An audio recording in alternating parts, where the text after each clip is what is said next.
Hello my YouTube family, good evening to all of you. कैसे हैं आप सभी? उम्मीद करती हूँ सब बहुत बढ़िया होंगे। और अभी बज गए हैं शाम के 6। तो अभी जल्दी थोड़ा अंधेरा होने लग गया है, तो मैं सोच रही हूँ आज बच्चों को पार्क लेके नहीं जाऊंगी क्योंकि मेरे बहुत सारे काम पेंडिंग हैं। मैंने सोचा चलो पहले आज सारे काम निपटा लिए जाएं, क्योंकि डेली डेली भागम भाग में ना बहुत सारे काम रह जाते हैं, जैसे कपड़े फोल्ड करने, मतलब काफी सारे ऐसे छोटे मोटे घर में काम होते हैं जो हम नहीं कर पाते हैं डेली रूटीन में। तो उसके लिए हमें एक दिन स्पेशल निकालना पड़ता है कि आज ये काम हम निपटाने वाले हैं। तो आज मेरे साथ कुछ ऐसा हुआ कि मैं आपको बताने वाली हूँ थोड़ी देर में। और यहाँ पे तन्वी मेरे साथ जिद कर रही है कि नहीं मम्मा चलो पार्क चलो पार्क चलो। मैं उसको समझा रही हूँ कि बेटा नहीं जा पाएंगे आज पार्क, मुझे बहुत सारे काम करने हैं। और ये बच्चे शाम के 5 या 5:30 6 बजते नहीं, उससे पहले ये एकदम रेडी हो जाते हैं कि बस चलो नीचे, अब हम नहीं रुकेंगे, हमें जाना है किसी भी कीमत पे। तो मैंने कहा देखो, पीछे इनको बालकनी में छोड़ दिया। मैंने कहा पीछे घास कटिंग हो रही है, आप ये देखो आराम से यहाँ खड़े होके। तो ये लग गए थे उस काम में। पीछे जो भैया घास कटिंग कर रहे हैं ना, तो ये उनसे बात कर रहे थे, चिल्ला रहे थे अंकल अंकल। अभी सीख गए हैं ये आंटी अंकल थोड़ा थोड़ा बोलना। कुछ लोग जो डेली रूटीन में इनको सुनते हैं ना, वो समझ जाते हैं कि मतलब ये आंटी अंकल ही बोल रहे हैं, बाकियों को समझ में नहीं आता है। लेकिन उन्हें समझ में आ रहा था कि ये चिल्ला रहे हैं और मुझे ही कुछ ना कुछ बोल रहे हैं। चलो आज हमारे साथ क्या हुआ ना, मैं उसके बारे में थोड़ा सा आपको बताती हूँ। मतलब मैं इतना डर गई थी आज सुबह सुबह कि मैं जैसे रात को बच्चे सोने नहीं देते ना, तो मॉर्निंग में तन्वी को मोबाइल दे देती हूँ और बोलती हूँ कि आप ना भाई के साथ मतलब मोबाइल देख लो और तब तक मैं थोड़ा सो लेती हूँ। तो वो मान जाती है इस बात को। तो ये तीनों मोबाइल देखते हैं और मैं सो जाती हूँ थोड़ा। तो ये मेरे को बाहर से बंद कर देती है कि मम्मा आप सो लो, क्योंकि बाहर से बंद इसलिए कर रही हूँ कि भाई आपको बार बार आकर डिस्टर्ब ना करें। तो मैं भाइयों का पूरा ध्यान रखूंगी, और अक्सर होता भी है ऐसा कि ये भाइयों का बहुत अच्छे से ध्यान रखती है। तो आज क्या हुआ कि इसने मुझे बाहर से बंद कर दिया। एक बच्चा मेरे पास सोया हुआ था, एक बच्चे को ये ले गई, इसने अपनी तरफ से अपना रूम भी अंदर से बंद कर लिया। और ये ऐसा चाहती नहीं थी, बट हुआ ये कि इसको नींद आ गई। इसको नींद आ गई तो ये अपने वाले कमरे में सो गई, और इसका रूम था अंदर से लॉक और मेरा बाहर से लॉक।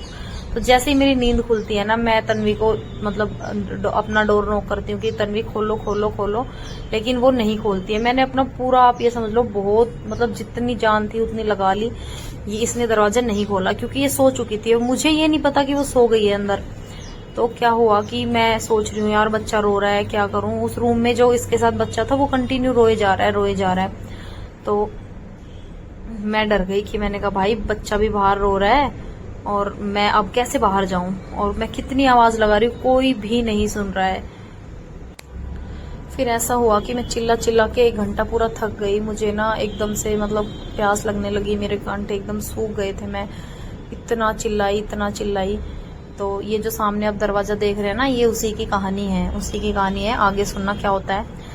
फिर चिल्ला चिल्ला के फिर मैंने खिड़की से देखा, मेरा दूध वाला आ रहा था। तो मैंने खिड़की से दूध वाले को आवाज लगाई, मैंने कहा भैया हमारा दरवाजा खुलवा दो, नीचे से किसी को बुला के लाओ या मेरे सामने वालों को बताओ कि मेरा दरवाजा बंद है और खुलवा दो। तो उन्होंने क्या किया कि उन्होंने सबको बताया, लेकिन फिर सबने बहुत ज्यादा मेहनत के बाद ये वाला दरवाजा यहाँ से काटा तोड़ा। और उसके बाद क्या हुआ कि जैसे ये दरवाजा टूट गया ना, एकदम ये सांकल ऊपर से टूट गई, मतलब ये जो चिटकनी होती है ये वाली निकल गई ना, उसके बाद मेरी बेटी की नींद खुलती है। तो उसके बाद ये उठ के आती है।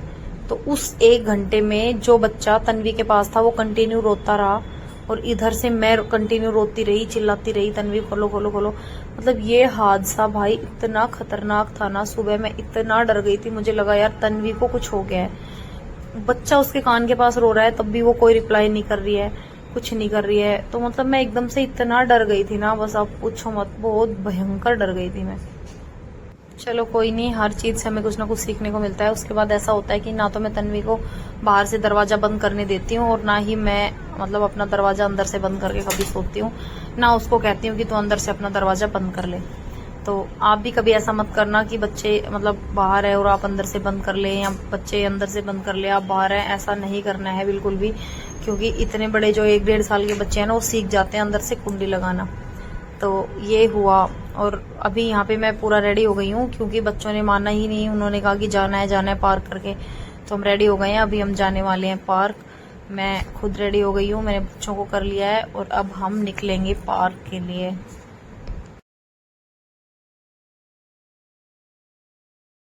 तो गाइज ये हालात थे हमारे रूम के उस दिन सुबह जब तोड़ा गया था दरवाजा। और क्योंकि रात को हम जब सोए थे तो कुंडी लगा के सोए थे, सुबह हमने कुंडी ओपन नहीं की थी, तो अंदर से मेरा भी दरवाजा बंद, तन्वी का भी बंद और मेन डोर भी बंद, तो इसलिए फिर इतनी दिक्कत आ गई। 3 बच्चों को रेडी करना, फिर उनको मतलब 3rd फ्लोर से नीचे उतारना, चढ़ाना, वापस आते टाइम तो बहुत ज्यादा मतलब पार्क ले जाना इनको मेरे लिए ना बहुत भारी पड़ जाता है। इसलिए मैं सोचती हूँ कभी कभी बीच में कि नहीं जाऊंगी, आज नहीं जाती हूँ, लेकिन ये मानते ही नहीं है। आखिरी टाइम तक ये किसी ना किसी तरह रेडी करके मुझे ले ही जाते हैं। तो आज भी बस ऐसा ही हुआ, मान ही नहीं रहे थे तो फिर जाना पड़ रहा है। अभी देखना वहां पे ये कभी घुसेंगे मोर पकड़ने, कभी घास में घुस जाते हैं, कभी खेतों में घुस जाते हैं, जहाँ इनका मन करता है ये वहां घुस जाते हैं। लेकिन बस अभी ये लोग 1.5 साल के हो गए हैं और कुछ टाइम और लगभग 1 साल में ये थोड़ा बहुत समझने मतलब थोड़ा क्या अच्छे से समझने लग जाएंगे कि मम्मा मना कर रही है इस काम को तो ये हमें नहीं करना है, उधर जाने के लिए बोल रही है नहीं जाना है, मतलब ये सारी चीजें इन लोगों को समझ में आने लग जाएगी। इस टाइम तक आते आते शाम को देखो मेरे हालात कैसे हो जाते हैं, थक के मैं एकदम ऐसे चूर हो जाती हूँ कि बस कुछ भी करने की मेरी हिम्मत नहीं रह जाती। तो ये है मुश्किल टाइम, गुजर जाएगा धीरे धीरे, जैसे भी है निकालना ही पड़ेगा, किसको क्या कहें। और अपने बच्चे हैं तो कौन करेगा, हमें खुद ही करना पड़ेगा। तो जिनको भी ऐसा लगता है ना कि बच्चे छोटे हैं और नहीं हो पा रहा है, तो बस ऐसा है कि थोड़े ये सोच लो कि बस थोड़े दिन की बात है, उसके बाद सब ठीक हो जाएगा। कल तक ये इतने छोटे थे जब मैं मतलब घर पे आई थी, मेरी डिलीवरी हुई थी उस टाइम पे जब मैं घर पे आई थी, तो ये एक था 1.5 किलो का और एक था 2 किलो का, मतलब इतने छोटे दिखते थे। ये एक हथेली पे रख लो छोटे वाले को, तो ऐसा था। तो उस टाइम हम ये सोचा करते थे कि सरवाइव कैसे करेंगे, बच पाएंगे कि नहीं बच पाएंगे। उस टाइम इनको सिर्फ बचाना मतलब कि कैसे भी करके जी जाएंगे, तो यही हमारे लिए सबसे बड़ा टास्क था कि बस जी जाएंगे, हमारे साथ रहें। तो बड़े हैं, अपने आप हो जाएंगे, मोटे अपने आप हो जाएंगे, जब खाएंगे पिएंगे तो हेल्दी हो जाएंगे। अभी देखो लोग कहते हैं कि ठीक है, मतलब लगते नहीं है, ट्विंस हैं, हेल्दी हैं, उतने कमजोर नहीं है, अब अच्छे से इनकी डाइट का ध्यान रखा है हमने। मतलब पता नहीं, मैं आपको एक्सप्लेन नहीं कर सकती कि हमने कैसे कैसे करके इनको यहाँ तक पहुँचाया है। अब ये यहाँ तक पहुँच गए हैं तो अब तो कुछ नहीं है, बस इनकी थोड़ी केयर करनी है और ये बड़े हो जाएंगे। कुछ दिनों में 2.5 साल के मतलब 2 साल कंप्लीट कर लेंगे ये, अभी 9 फरवरी को 2 साल के हो जाएंगे। तो मैं वही कहूंगी जिनके अभी छोटे बच्चे हैं उनको लगता होगा कि कैसे बड़े होंगे, कैसे क्या होगा, तो सब हो जाता है धीरे धीरे, बड़े भी हो जाते हैं। पैदा हुए हैं, पेट में रहते हैं, तब सोचते हैं कि कैसे करें यार, कैसे करेंगे, कैसे मतलब पैदा होंगे फिर बड़े होंगे। तो पैदा हो गए हैं तो बड़े भी हो जाएंगे, मतलब सब हो जाएगा, कोई टेंशन लेने की बात नहीं है इसमें।